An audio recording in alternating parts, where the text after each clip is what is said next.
వెతకపోయిన తీగ కాలికి తగిలినట్టు అక్షయ్ను సులభంగా ఎత్తుకుపోయే అవకాశాన్ని కాపాలిగా నాకు అందించింది. ఇంత మంచి అవకాశాన్ని వదులుకోకూడదు.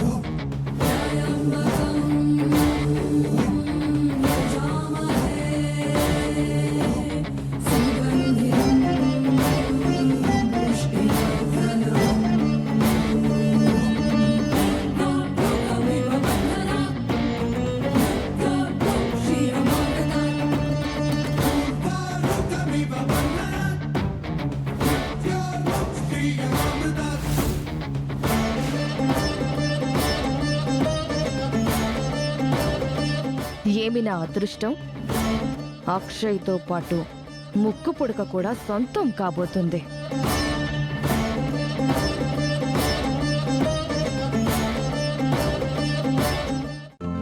ఈ రోజే డౌన్లోడ్ చేయండి, మీ ఫేవరెట్ షోస్ చూడండి.